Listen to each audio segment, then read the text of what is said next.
Hello everybody. Here in one of my favorite local places, San Francisco Botanical Gardens. I'm always inadvertently advertising for them. Welcome to my bald forehead and my weird, Marmot branded walkabout. I am on fire today in the sense of being both nervous and enthusiastic about today's topics. And I'm going to place some of the responsibility for this conflagration at the feet of Eric Weinstein and Anna Hakian, if I have her last name even partly correct. I listened to 96% of Eric's Portal podcast with her. It's really fun to listen to these two people conspire together to unveil something resembling playfully composed intelligence and insight and urgency and disambiguation. And their disambiguations are never complete. This is a really important feature, right? They don't take you down to the concrete fact. And part of the reason they don't do that, there's lots of reasons, but one of them is they're sophisticated enough cognitively, creatively, intellectually, humanly, organismally to know that manifolds, right, complex arrangements of fields and layers and topologies can't be disambiguated down to a unit, right? You can't generalize your way out of a crisis that's incredibly complex by its nature, in which billions of diverse humans and bizarre non-human groups and profiteers and pirates and victims and rapists and murderers and students and millennials and Gen Xers and octogenarians and fucking everyone you can possibly imagine, and 12,000 categories you'll never dream up. You can't make a prescription for something this complex and have any kind of faith in it. What you can do is establish sort of anchors around which you orienteer, and then you can test those over time and determine, like, was that an intelligent move? Do I need to modulate the perspective that generated that prescription or concern or motivation, right? You can assemble a vehicle piecemeal whose fundamental constituents you have relative confidence in at the moment. One of the things Eric said that I thought was astounding and so unusual when they were talking about religion and belief is, if you ask him, what does he believe? He'll ask you at what time of day. And he'll say, I'm kind of grounded in atheism, but there's all these foxholes, and there's no atheists in a foxhole, and maybe there's this kind of Chomsky-esque genetic imperative for humans to, believe in upscale intelligences. It's not really Chomsky-esque, even though he might argue something similar for language use. By the way, I just have to pause here for this.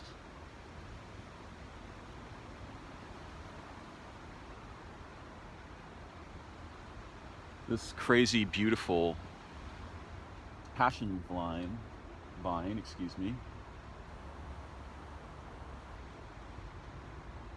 Passiflora membranacea, right?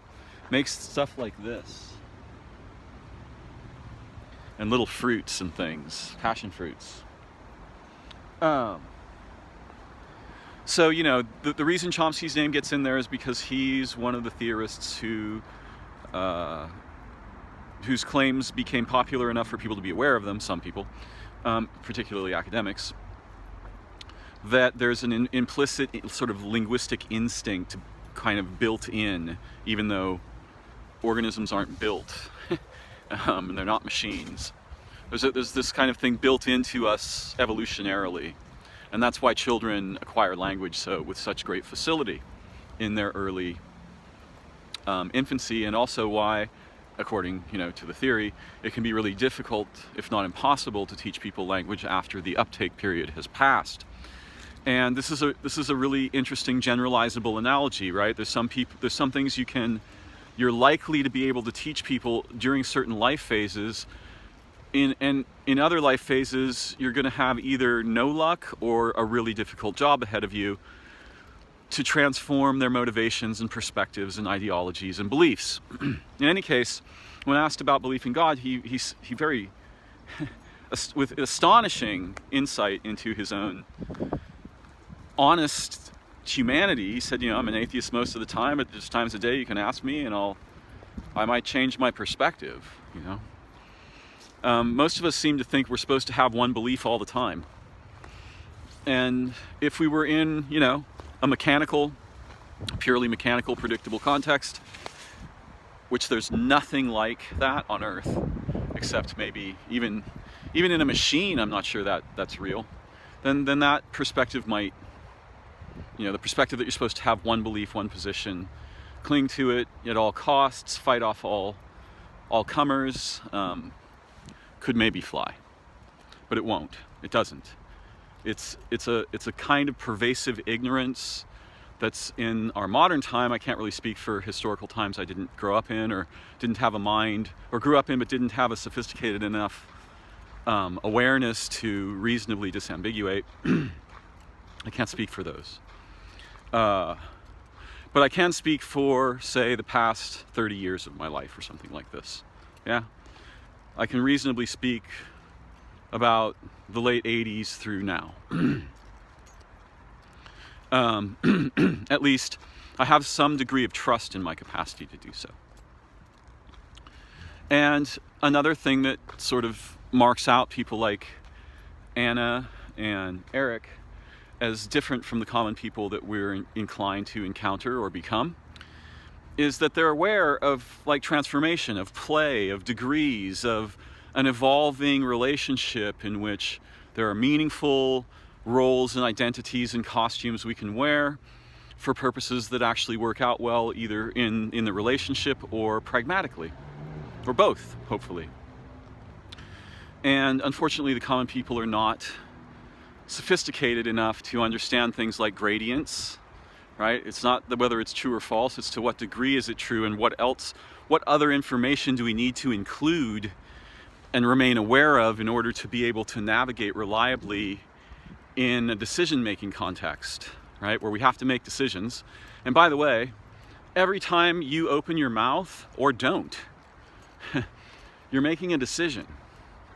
So you're having to do some kind of evaluative, underground, sometimes above ground, other times, behavior that induces you to believe, right? To be motivated to make face noises, or to write, or to respond to something that you've encountered, which unfortunately for many of us these days often means a media object.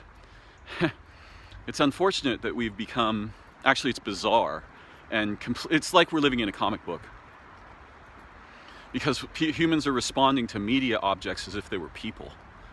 And humans are condensing down, they're collapsing into these positional roles that might as well be media objects, right? They are depersonated, they're uninhabitable, these positions. They are explicit instances of various species of what Eric, this is a computer analogy I like, what he refers to as malware. And most of what's being exchanged in the public, with some wonderful exceptions, Eric's podcast among them, Anna's probably among them, many of the people he respects and names are among them. Most of what's being exchanged is malware, and people are identifying with their pet disease. Cognitively, intellectually, they're identifying with a contagious form of disability, partly because they're frightened, and partly because they were never exposed to and rewarded for taking up the tools that would both give them defenses against malware, right? And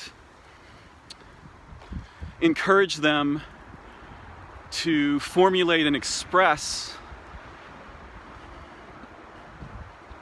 intelligence that builds malware resistance in their cohort populations and in populations extending outward from that. Nearly none of us have the tools to do that, but there are some who do. Perhaps I somehow naively believe they are my people, but in any case, let me say that I can trustworthily claim to aspire to membership in that clade, in those clades.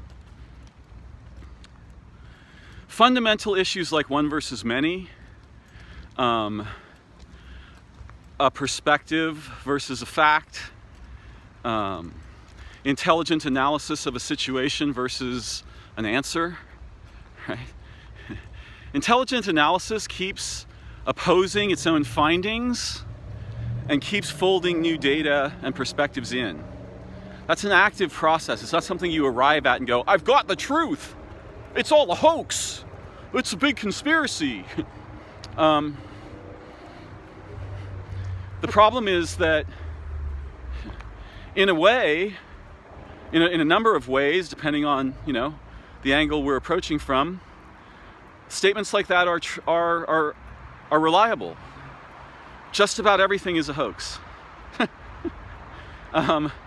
There's a seething, bubbling, fucking river Lethe underneath our culture that is almost pure disease. And it's conspiratorial. But not usually in the ways that common people are inclined to derive from their pet perspectives, originating in media exposure. Right? The people who have good perspectives are people who know how to build a vehicle, a ship, right? And how to orient that ship in wildly unpredictable, unprecedented, confusing, high noise floor situations like those we are going to be facing for the rest of our natural human lives come now. And why do I say that? First of all, everything that we came to think and believe, and there are a few exceptions, there's some trustworthy ground out there somewhere, but I'm just going to be a little bit, I'm going to violate my own guideline for a moment and say, yeah, that a whole fucking understructure of modern civilization is a complexly layered, tangled, matted, grotesque, putrid, sort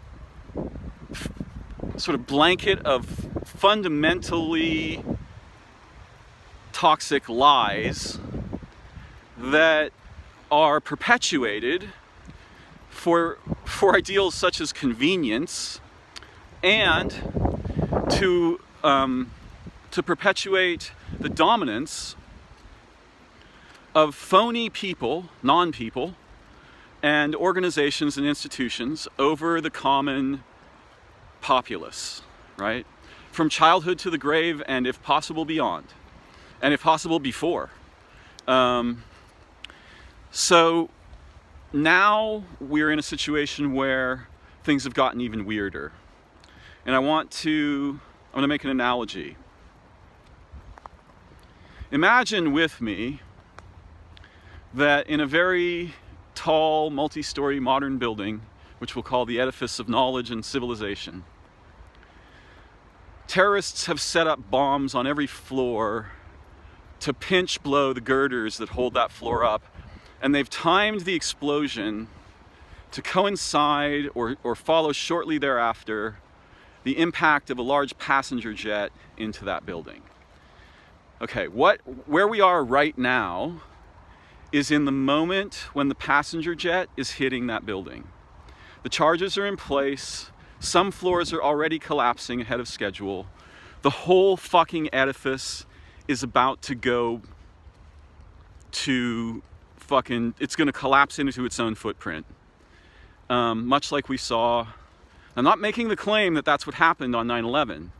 I'm saying that it's pretty difficult to disambiguate that fucking mess in any way that convinces me, oh no, it's merely the result of aircraft crashing into a building.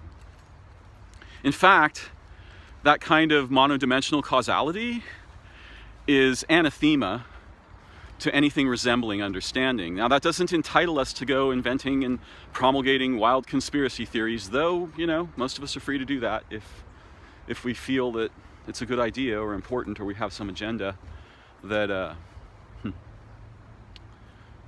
that encourages us to do so.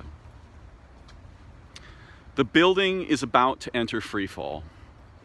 All the fictions and bullshit and institutions on which modern civilization were founded and have long been operating are about to fail, in the sense that they will no longer lead our perceptive faculties.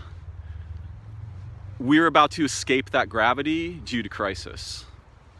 And not one crisis, but a long cascade of crises which have been in the mail for the last 100 years minimum, and are now going to start arriving in personal and communal and situational and social mailboxes en masse, every day, all day, probably for the foreseeable and unforeseeable, and maybe to hopefully framed future. Since there might not be one. And for a lot of us, there won't be. For a lot of us, you know, ordinary people, and for a lot of, you know, entitled, wealthy, domineering pirates and everybody, there's going to be death all over the place. And us moderns have never seen that. We didn't fight World War II or World War I. We've never seen bodies on the battlefields, most of us, though some people in the military have, in relatively limited theaters. So that collapse is in process. And while it's in process, what remains of the integrity of our capacities for human liberty, novelty, innovation, creativity, play, eros, seduction, meaningful vocation, role accrual, role embodiment, life paths, homes, families, all these things, those things are hanging by a tiny thread right now. And there are 12,000 factions eagerly sawing away at that thread so that they can capture the reactive potential of cohorts that have been turned into outraged victim reactors. And even the people who are being honest are lying, because they don't have, with such a high noise floor, by which I mean with so much noise and confusion and unreliable but very compelling information. We're in an info war situation right now. We have been for the past, long time, right? As others will point out, this isn't the first time. No, I agree. They could say it's always been like that, and I would agree, except that the fact that you had a few cancerous cells in your body is totally different from you've now developed tumors in 5 of your organs that are inoperable. And that's the situation with civilization at the moment. So the fact that, it's always been kind of an info war context for human beings is trivial compared to the fact that right now, in that theater, atomic bombs are going off moment by moment. And the common people, because these aren't physical explosions, are completely unequipped to understand or relate or deal with this. And they're madly factionating under the pressure. And it's like it's mating day at a giant ant colony, and someone has just driven a shovel into the entrance from which the queen and the mating males are awaiting emergence, and they've turned it over, and now the ants are just going apeshit in frenzy. It's similar to if, murder hornets attacked a beehive. It's similar to if one of the predators that is common, or one of the species that eats termites, has just assaulted a termite mound and broken it in half, right? The termites are in a mad scramble to both defend the hive, as they understood it a moment ago, identify the interloper, repulse them, rebuild, except in this case, there's 10,000 different interlopers. So the humans are not going to disambiguate that. Let's just agree. It's not going to happen. There are no organs in place in our society or culture, none, zero, with the capacity to do this because we never formed them. And one of Eric's arguments, which I agree with, is we should form them right now. We should find the people who really we can trust, who have reliable intelligence, who can argue with each other, who can change their positions, who are experts in their fields, or are prodigies, right? Are wild type prodigies, like Anna, I think, is. And we should give them fuck you money, a lot of it, right now, and put them in like a quarantine, home where they can work together the same way we did when the United States was attempting to assemble the atomic bomb, except we need to assemble the opposite of a bomb. We need to assemble actual intelligence that unifies human beings in the clear and presently obvious fact that our histories, futures, survival, hopes, liberty, intelligence, creativity, mating potential, all these things are currently completely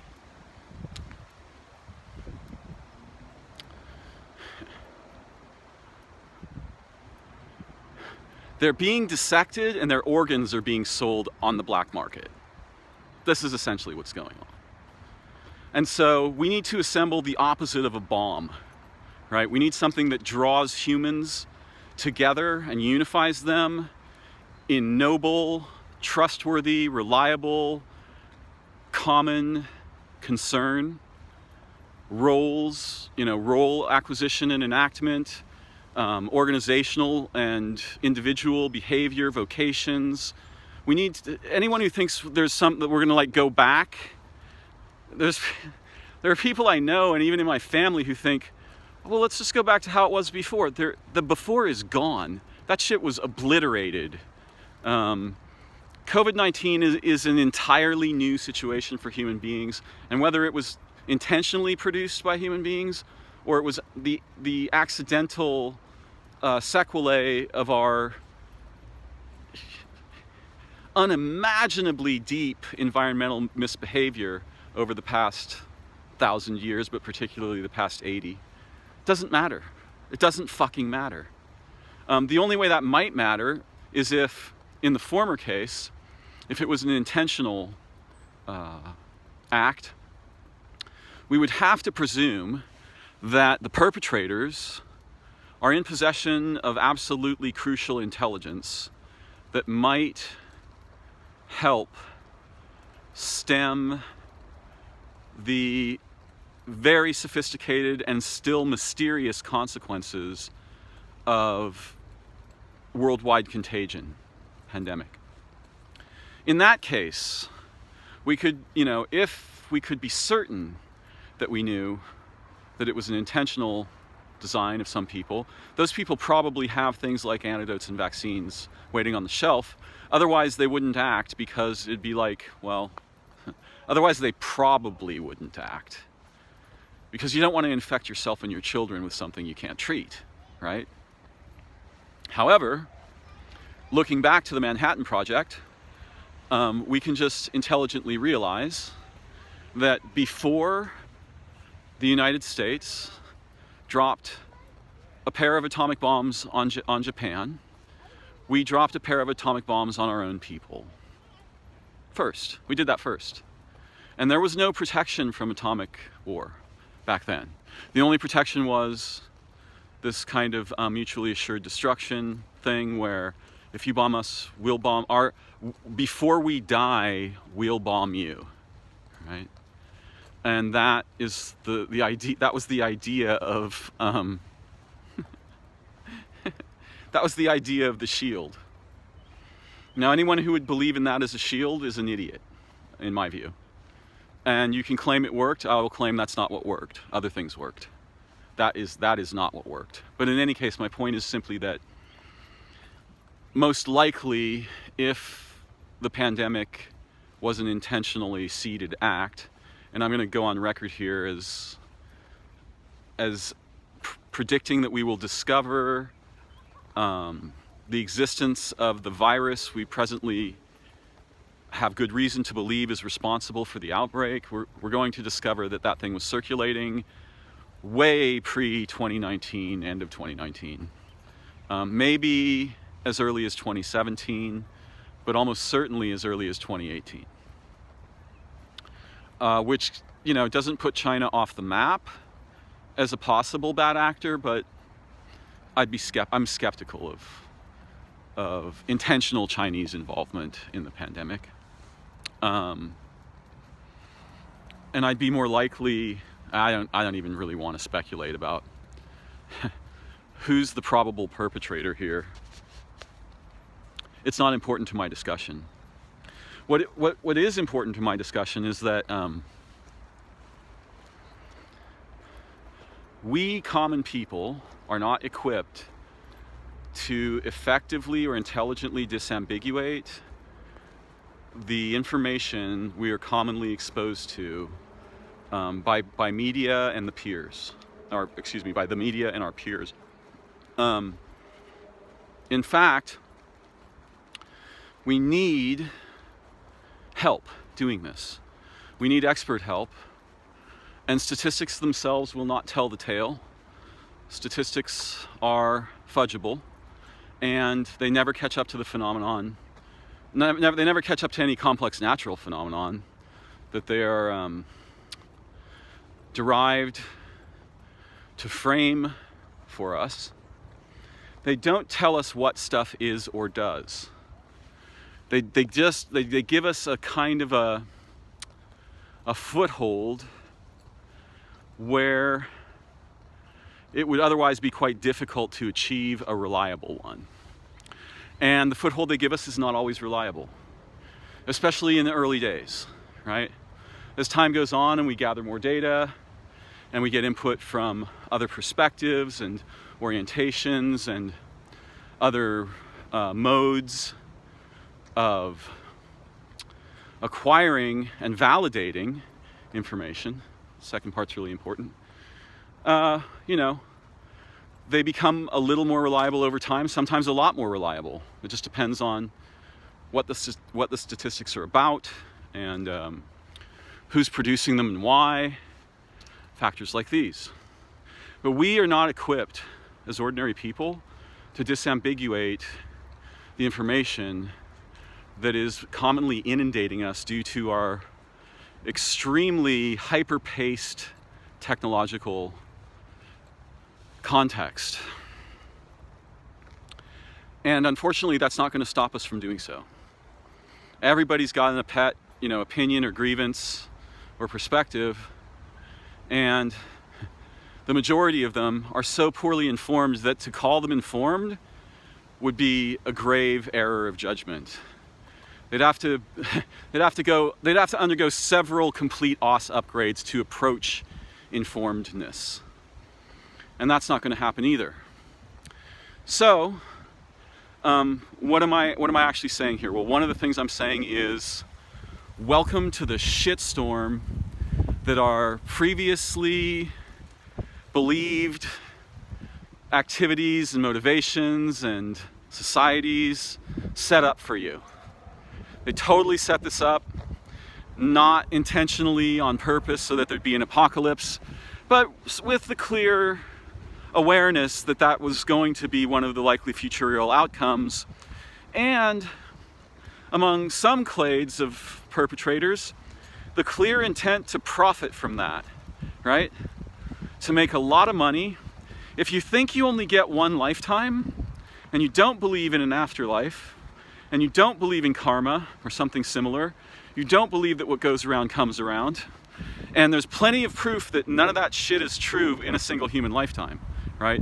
All kinds of absolutely evil people, I mean literally evil people, people who intended to be evil, and weren't just evil unconsciously like most of the evil people are.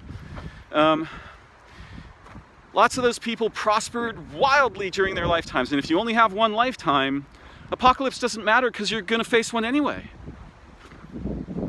Think about that.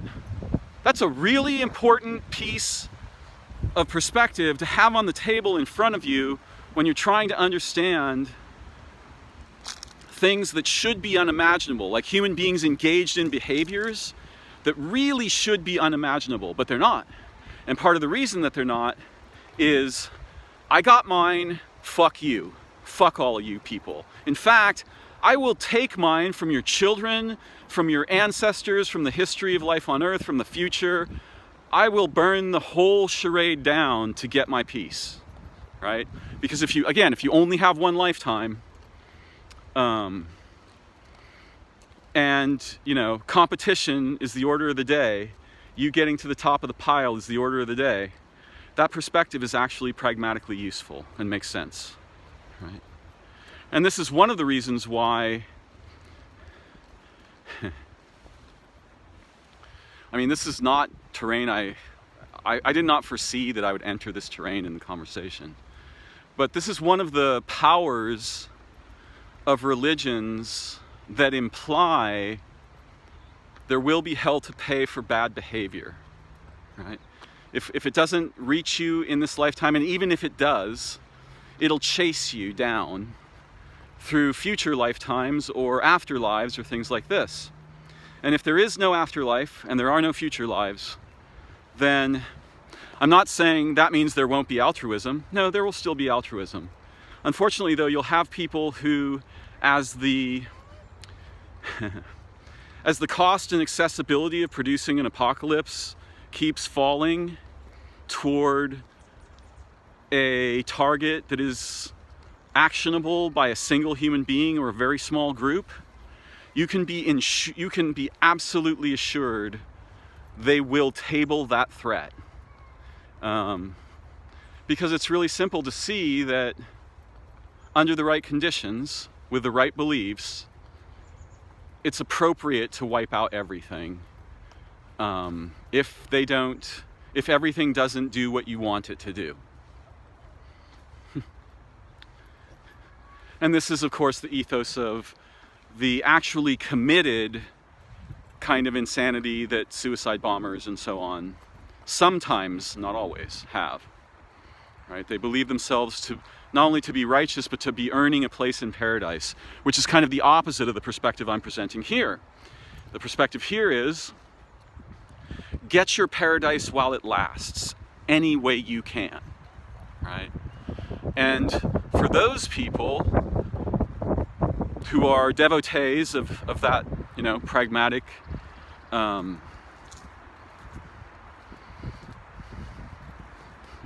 agenda, it's not the word I want. For those devotees, they're pretty much, unless they have something inside them that recoils from heinously malignant cruelty and viciousness, there's nothing off the table, right? All options are on the table. They'll torture and steal and murder and imprison everything and anyone, and the ecologies are just fodder for their bank account. And it didn't used to be possible, right, for a single human being to have opportunities of this nature, to be tempted in these ways, right? Although, autocrats and stuff have long had abilities like this on a limited scale, right? They couldn't destroy the world, but they could do a lot of damage to the extant social systems and frameworks that the common people inhabited and were familiar with.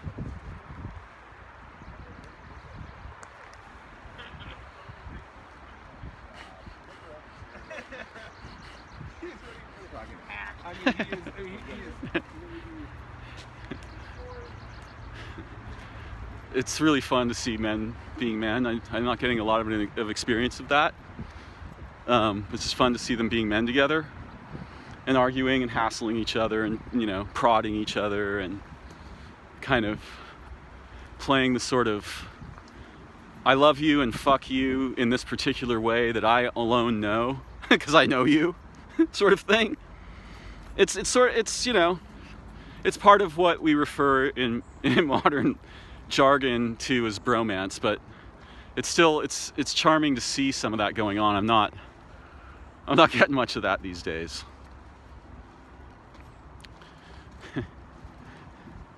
In fact, most of us aren't getting a lot of things that we're used to getting, and my expectation is that's going to continue for a long time. That building I was talking about is coming down right now around us, and we're still in free fall, and I'm not even sure that the top couple of floors have collapsed yet, right? All we know really is that there's been an impact and there are casualties, right? That's about the extent of the news we've gotten. And so the mad anthill of the common people is wildly disorganized and completely unprepared. And they are inclined, unfortunately, to be subject to a variety of malware-like diseases that cause them to suppose that one good move is to police each other with frameworks derived from the malware itself, right? So it's not like Joe has some intelligence that he'd like to present to Tom and Jane and Tina and Tony. Yeah, I'm really into T words.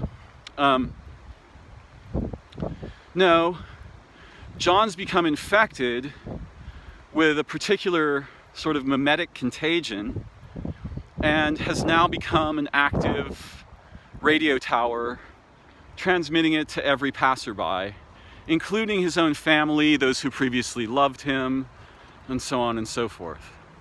Now, it doesn't mean there aren't a few trustworthy voices in the wilderness. There are, but unfortunately, this is exactly the situation in which you get people aping that perspective and believing that about themselves. Generally speaking, trustworthy intelligences will claim to not know what's going on, right? Trustworthy heroes will go around wearing badges, I'm a hero. Trustworthy companions are not found on the street corners of Los Angeles late at night, you know, with various offerings that mimic the dead remains of what otherwise would have been an erotic relationship.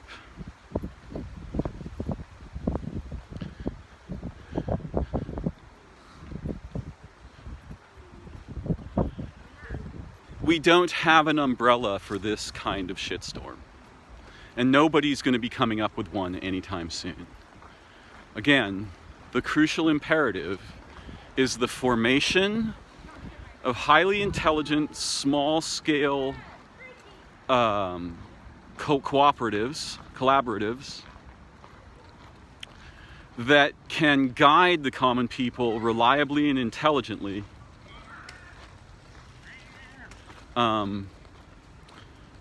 through the collapse of this building, right? And to whatever we might be able to preserve, to desire, you know, to whatever is desirable to preserve, first of all, but and also to what we might be able to preserve or retain from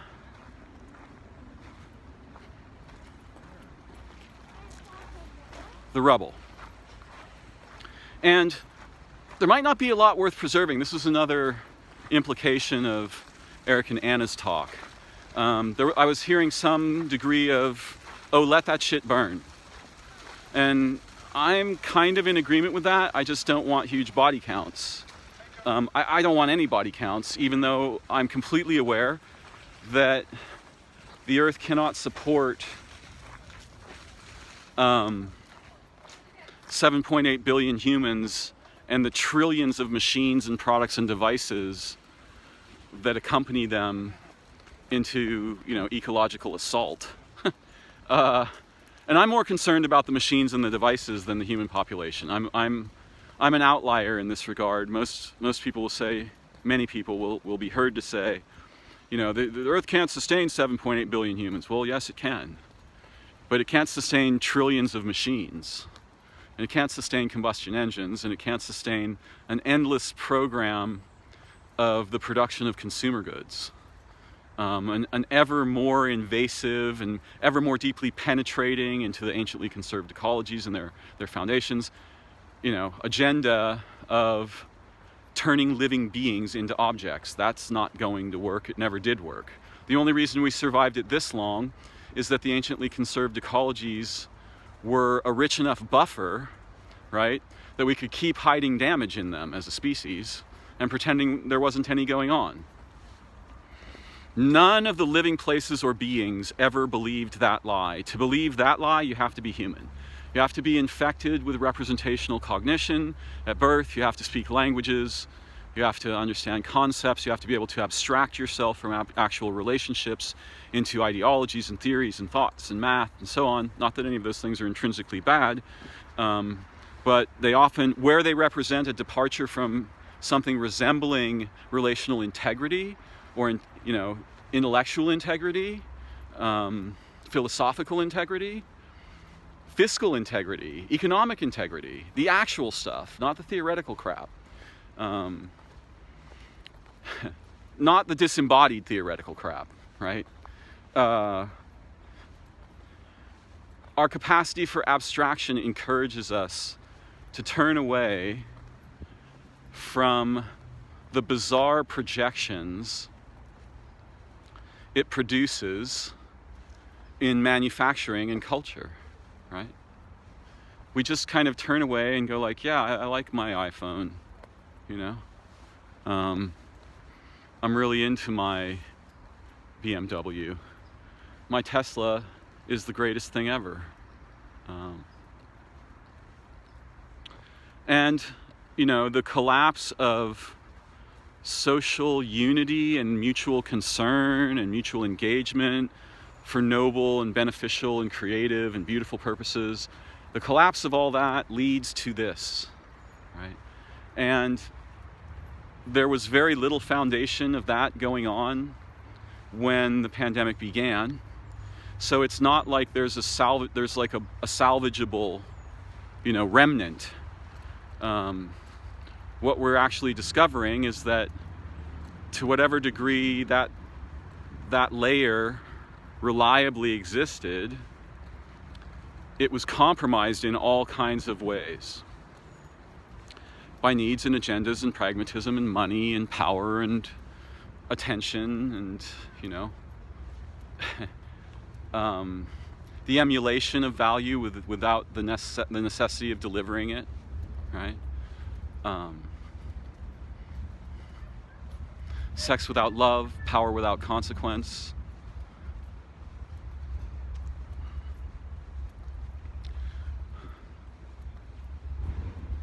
So, it's a fascinating time to be human. It's a deeply disorienting and confusing time to be human. This is most likely either a hairball coughed up by a coyote or one eliminated. Here's some more. So this looks more like scat, but these hairballs, those are, I'm pretty sure, evidence of a coyote. having recently passed nearby. And that wasn't the first time I'd seen those, by the way. I'm familiar with them and their location.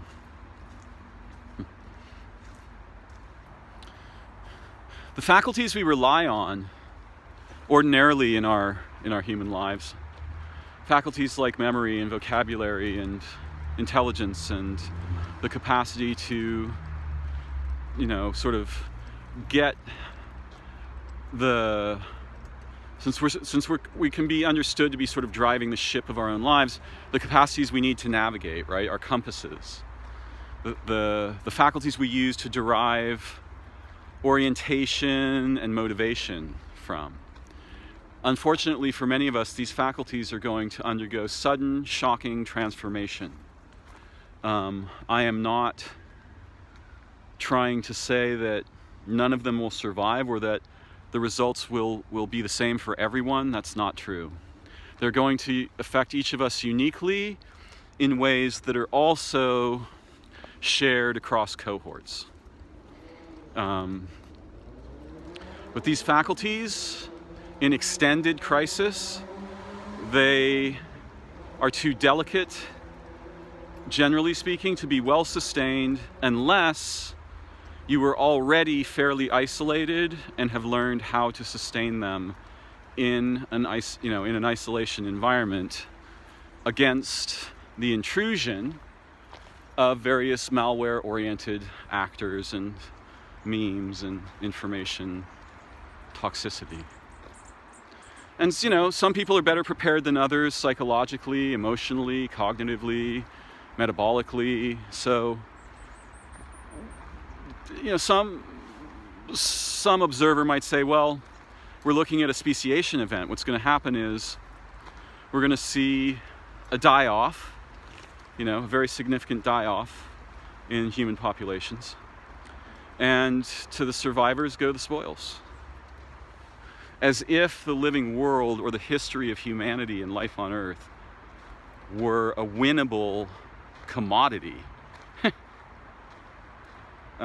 Again, abstraction divorces us from the meaning of participation, of role, over time, of histories, right? Very few people recognize the fact that what we do today changes the meaning of what happened yesterday. If one of us does something so astonishingly beautiful today that it validates the sufferings and dreams and struggles of myriads of beings over the entire history of life on Earth, that's not a commodity. And that kind of behavior is precisely the most valuable form in a crisis, right? It's while the building is falling that truly heroic individuals will make contributions that will change forever what it meant to be human, whether we survive as a species or not. And that meaning to me is tangible, it's visceral, it's alive, it's a being, not a thing. It's not a book of facts or numbers, it's not statistics. It is essence. It is essential. Right? It is that upon which all those other things find some way to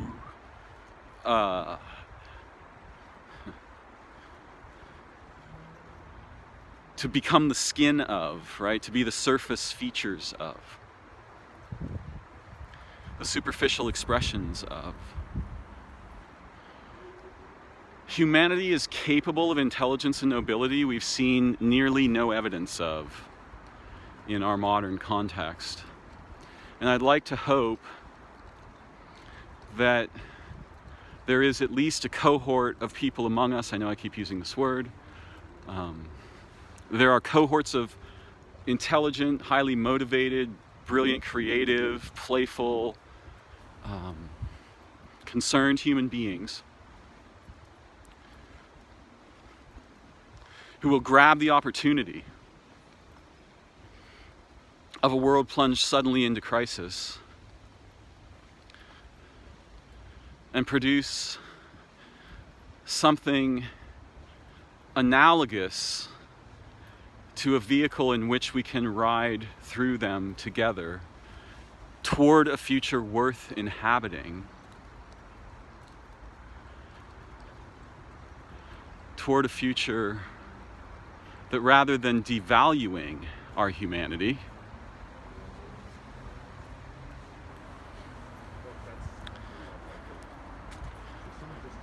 embraces and enriches it. And that is my dream. And that is part of why I am on fire today. And if a little spark has crossed the gap between us, then I celebrate that.